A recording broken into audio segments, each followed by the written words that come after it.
Bonjour à tous. On se retrouve pour le pronostic du quintet de ce jeudi. Nous serons le 4 avril et on prendra la direction de Chantilly pour un quintet en Réunion 1. Course 1, c'est le prix de Précis, un handicap première épreuve de type classe 2 pour des chevaux âgés de 4 ans et plus.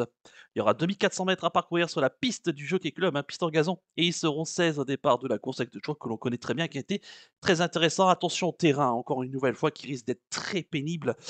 Déjà qu'il y a une réunion, je crois, c'était samedi, le terrain était à 5,5, très lourd. Je pense qu'on sera à peu près dans les mêmes eaux, pour ce, jeudi, donc soyez très prudents, pour, faire vos mises et donc apte, encore une fois aux pistes très, très pénibles. Juste avant de vous donner mon pronostic, comme d'habitude, n'oubliez pas de liker la vidéo, de partager la vidéo, de commenter également la vidéo et de vous abonner à la chaîne si ce n'est pas déjà fait par avance et je vous en remercie. Et je vous rappelle également que grâce à mon partenaire The Turf, pour les personnes qui n'ont jamais créé de compte chez The Turf, profitez de l'offre de bienvenue que je vous propose, le dépôt qui est doublé à hauteur de 100 € et en plus on vous rajoute 10 € pour tester le The 5 événement. Vous avez toute l'explication en détail de ce bonus de bienvenue sur la page principale de ma chaîne YouTube. Il y a une vidéo qui est dédiée spécialement en homepage. Et si vous avez également la moindre question, n'hésitez pas à m'écrire par mail qui se situe en bas de la description de la vidéo. Allez, j'ai tout de suite et rapidement vous donner mes 7 préférés tout en sachant qu'il y aura un cheval de regret. J'ai retenu en tête le 3 Saint-Étienne, le pensionnaire de Yann Barbero, c'est la monte de Alexis Pouchin, il a tiré le 4 derrière les stades de départ, pour la classique de Gérard Augustin Normand. C'est un cheval voilà, qui mériterait de remporter son quintet en 38,5 de valeur. Alors c'est vrai que son entourage a décidé de le rallonger pour la première fois sur les 2400 mètres en terrain en plus très pénible. Mais bon, c'est un fils de Le Havre qui, je pense, devrait s'en sortir. Concernant ses dernières tentatives, bah, écoutez, il a couru presque exclusivement PSF tout au long de l'automne et de l'hiver. Et sa meilleure perf, une deuxième place dans un quintet, le Grand Prix de la ville de Cagnes-sur-Mer, c'était le 17 février dernier. Où sa fin de course n'est pas passée inaperçue. Et la dernière fois, à Chantilly, donc sur les 1900 mètres PSF, il a bien tenu sa partie en se classant 6e. Là, je pense que le fait de revenir sur piste en gazon, en terrain lourd, en plus en digne fils de Le Havre, je pense qu'il va vraiment, être, bien servi ici. Je pense qu'il est capable, de tenir son rang. S'il tient la distance, pour moi, il sera pas très loin de la vérité. En deuxième position, j'ai mis le 5 Wood City, pensionnaire de Fabrice Chappé, la montre de Stéphane Pasquier. Il a tiré le 8 derrière les stades de départ. Bah, écoutez, je suis passé à côté de lui, dans le quintet du 16 mars dernier, je l'avais pas retenu. Il faisait sa rentrée, il s'est classé très bon troisième. Étant battu par Wukan et Concerto, il devançait Snuggles qui va retrouver, ici. Il est en 38 de valeur, la dernière fois le terrain était déjà très pénible. Alors ici, je pense que ça ne devrait pas poser de problème, une nouvelle fois puisque la piste sera très pénible ici à Chantilly. Bah, écoutez, il c'est vrai qu'il est très bien placé dans son handicap. Il mériterait, de remporter, son quintet en 38 de valeur avec Stéphane Pasquier. Seul petit crainte quand même, c'est que c'est la fameuse deuxième course après une rentrée. Si ça se passe bien, je pense que le cheval peut lutter ici pour les, 1 places. En troisième position, j'ai mis le 4 Barbate, pensionnaire de Carlos Lafont Paria. C'est la monte d'Augusta Banamé. Il a tiré le 15 derrière les stades de départ. Alors, sachant qu'il va participer à son deuxième handicap dans sa carrière, il est plutôt bien né par Frankel et Castellar, qui portaient déjà la casaque d'Arpa SL. Écoutez, je trouve que ces lignes sont très très bonnes pour Barbate parce que quand on regarde, il a devancé quasiment que des vainqueurs de quintet. Je prends par exemple sa première course de sa carrière, il a devancé un certain Wukan qu'on a parlé tout à l'heure, qui a gagné son quintet en 36 de valeur. Puis ensuite, il a devancé un certain Woodstock City. Pareil, il a gagné son quintet en 38,5 de valeur. Ensuite, il a devancé, ou en tout cas participé à l'arrivée face à des chevaux de listed, notamment Zulu Warrior. Et puis, l'été dernier, il a devancé un certain Wida, qui a quand même participé au prix Chaudenay. Alors certes, il n'a pas fait l'arrivée, mais c'est quand même le prix Chaudenay, c'est un groupe 2. Et il devançait aussi très nettement un certain Morphe One, qu'on a vu récemment terminer deuxième d'un quintet. Donc en fait, les lignes pour ce Barbate sont très très bonnes. Seul petit problème, c'est que, bah écoutez, il a couru un handicap et c'est son seul échec de sa carrière. Donc c'était lors de son avant-dernière tentative, c'était au 29 juillet dernier. Il débutait dans le handicap en 39,5 de valeur. Donc ça s'est pas bien passé. On l'a abaissé d'1 kilo. Il vient de faire sa rentrée victorieuse du côté de Fontainebleau le 2 mars, en devançant notamment Gaydar et Le Bugiste, qu'il va retrouver, ici. Certes pas avec un bon avantage au poids pour Barbat, mais bon, je pense quand même que c'est suffisant pour moi, pour, Barbat, de lutter pour les, 1 places, hein. Vraiment ces lignes sont très, très bonnes et je pense que ça peut gagner son quintet, cette année. En quatrième position, j'ai mis le 8, Flatten the Curve, pensionnaire de Karina Fey, la monte, de, Torm, Hammer Hansen. Il a tiré le 5 derrière les stades de départ. Bah, écoutez, c'est un cheval qu'on connaît par cœur, hein, il est habitué à courir les gros handicaps. En tout cas, on a eu l'habitude avec lui, tout au long de l'année dernière. Il avait d'ailleurs performé, hein, sur ce tracé le 10 juillet dernier en se classant, 2e de Agile, ce jour-là. Écoutez, voilà, il fait toutes, les pistes, hein, tous les terrains. La distance ici, il n'y aura pas de problème. La dernière fois, quatrième en terrain lourd, hein, du côté de Fontainebleau, même si son entraîneur pense que, voilà, le cheval était un peu fatigué à cause de l'état de la piste, hein, qui était vraiment très pénible ce jour-là. Là, elle craint, peut-être une piste encore plus, pénible, ici, mais on va dire comme la piste est un peu neuve, hein, dans le gazon de Chantilly, ça peut peut-être avoir moins un impact pour le cheval. En tout cas, faut pas vraiment que la piste soit extrême, hein, pour Flatten the Curve, qui peut se placer, hein, dans ce genre de course. On connaît, ses qualités de finish. Méfiance. En cinquième position, j'ai mis le 15 Snuggles, pensionnaire, de, Andriantosa Ratsmiana, la monte de César Belmont, qui a tiré le 7 derrière les stalles de départ. Bah, écoutez, Snuggles, la dernière fois, je l'avais retenu, hein, lors de sa quatrième place le 16 mars dernier, en terrain très lourd, hein, dans cette fameuse course où Wood City, terminait, 3e. Elle avait plutôt bien tenu, sa partie. Là, ici, bah, on tente de confirmer sur 2 400 mètres. Alors on change de corde puisqu'on est passé ici corde à droite sur la piste cantilienne, mais elle est bien placée, hein, en bas de tableau de son handicap. Bah, écoutez, on va profiter de sa forme du moment et son aptitude au terrain lourd pour une nouvelle fois tenter de brouiller les pistes. Alors il y aura pas 55 contre 1, hein, comme la dernière fois, mais attention quand même, ici, je pense qu'elle peut une nouvelle fois étonner. En sixième position, j'ai mis le 2 Mandalorian, pensionnaire de Ramon Avial Lopez, l'amant de Tony Picon. Il a tiré l'as derrière les stades de départ. Attention à ce tandem redoutable, hein, on a vu récemment Paper Trophy remporter son quintet du côté de Saint-Cloud pour le même tandem, hein, Ramon Avial Lopez et Tony Picon. Alors Mandalorian, il va débuter dans le handicap en 40 de valeur et c'est vrai que ses lignes sont plutôt bonnes, hein. Alors ce que je crains un tout petit peu quand même pour, Mandalorian, c'est que le fait qu'il a enfin, lors de ses tentatives, il a couru mais face à des chevaux, enfin, où il y avait pas beaucoup de partants. Là, il affronte ici un peloton touffu, bon, il est quand même bien placé à la corde avec classe, voilà, pour l'entourage qu'en fait, en forme, je n'ai pas hésité à le glisser, même si je ne le verrais pas forcément gagner, mais il a les moyens, je pense, de garder une place. En septième position, j'ai mis le 11, Maïkis, pensionnaire de Gordon Batistich, l'amant d'Aurélien Lemaître. Il a tiré le 3 derrière les stades de départ. C'est un cheval qu'on connaît bien, qui fait son retour en compétition. Il vient de faire sa rentrée à réclamer le 29 février sur la PSF de Chantilly, une surface qui n'est pas trop la sienne, hein, auquel il s'est bien comporté en étant troisième. Là, il fait son retour dans le handicap, auquel il a perdu 2,5 kg, hein, sur l'échelle des valeurs, passant de 38 à 35,5 de valeur.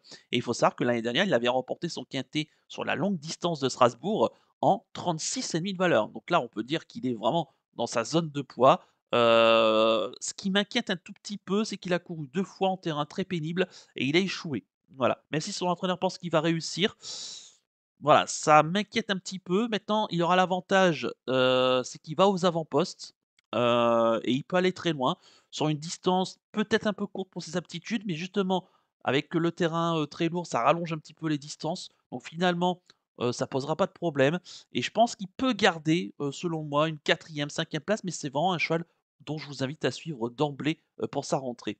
Et concernant mon regret, ça sera l'As, Kozaken Zipfel, pensionnaire de Sarah Stenberg, la montre de René Pétchoulek. Il a tiré le 9 derrière les stades de départ. Bah écoutez, c'est un peu le même profil que Mikey, il va faire sa rentrée. On l'a pas revu depuis sa deuxième place, hein, l'hiver dernier, du côté de Deauville, dans un quintet en 41 de valeur, auquel il avait auparavant remporté son quintet, toujours sur cette PSF de Deauville, sur les 2500 mètres, en 38 de valeur. C'est un cheval qui n'a pas de perf en terrain lourd ou très lourd. Mais bon, c'est un fils de Roy Abelman, Normalement, ça pourrait, passer. Maintenant, bah, écoutez, à chaque fois qu'il a fait sa rentrée, il a toujours échoué. Il a toujours besoin au moins d'un parcours de rentrée. Maintenant, voilà, si je vous l'ai mis en regret, c'est pour vous inciter quand même à le suivre, à le regarder courir de près. Il peut malgré tout, sur sa classe, arracher une cinquième place. Je répète, mon pronostic en chiffres: le 3, le 5, le 4, le 8, le 15, le 2 et le 11 avec l'As en regret. Mon coup de cœur pour ce quintet, ça sera le 3 Saint-Étienne, mon favori, auquel je vous invite à racheter, hein. On rallonge pour la première fois. Le terrain, qui certes est un petit point d'interrogation, mais je pense qu'il peut s'en sortir. Attention, ça peut être le coup de poker gagnant de ce quintet. Et quant à mon conseil de jeu, bah écoutez, on va faire un tiercé de la sélection, flexi 50%. Ça coûte 17,50 € hein, en flexi 50% avec le tiercé combiné des 7 chevaux de la sélection. Donc voilà, ici on rajoute le cheval de regret en flexi 50%, le tiercé coûte 28 €.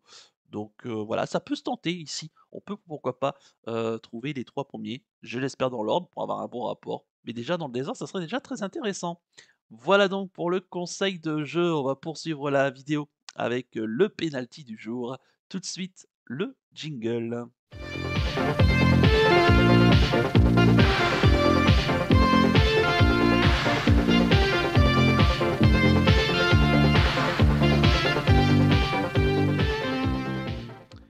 Le penalty du jour, auparavant venir sur la troisième place de Queen Zara ce mardi du côté de Fontainebleau. Bah, écoutez, elle s'est tenue plutôt loin, hein, durant le parcours. Elle a bien fini, mais un petit peu trop tard. Et donc, elle devra encore patienter avant de pouvoir ouvrir son palmarès. Malgré tout, elle est 3e et c'est déjà pas trop mal. En espérant que ce mercredi, dans la course du Quintet, hein, Gaspard Debrion va pouvoir nous confirmer cette série. Et pour ce jeudi, nous serons le 4 avril. Et bah écoutez, je reste à Chantilly, mais je pars dans la huitième et la dernière course du programme. C'est le prix de l'Institut de France. C'est la deuxième épreuve, tout simplement, du handicap quintet, hein. Donc, c'est une classe 3, des chevaux de 4 ans et plus, 2400 mètres à parcourir. Et ils seront 16 au départ de la course. Et j'ai tenté un coup de poker ici dans cette course. Pour moi, ce sera tout ou rien. Et c'est le 815 Atinios, pensionnaire de Sébastien Jésus, l'amant de Marie Velon. Il a tiré le 2 derrière les stades de départ. Bah écoutez, il a 3 parcours de rentrée dans les jambes. Et bon, 3 échecs, mais attention parce que là, le handicapeur a revu sa copie, hein. Depuis le début de l'année, il est passé de 31,5 à 28,5 de valeur. Voilà, sachant que l'an passé, il avait remporté son handicap en 29,5 de valeur. En plus, il aura la décharge de Marie Velon de 1,5 kg. Donc autant dire qu'il est très, très bien placé dans son handicap. En plus, il est performant en terrain lourd et je trouve que c'est, sa dernière sortie, sur une distance qui était peut-être un peu courte pour ses aptitudes. Là, je pense qu'il sera beaucoup mieux sur 2400 mètres en terrain pénible avec la décharge donc de Marie Velon. Pour moi donc, il peut vraiment mettre tout le monde d'accord, hein, surtout sur son petit poids donc de 55 kilos. Donc le 815 Athénéos en Réunion 1, course 8 du côté de Chantilly. Voilà donc pour le penalty du jour et on va conclure la vidéo avec le pic 5 du jour. Tout de suite, le jingle.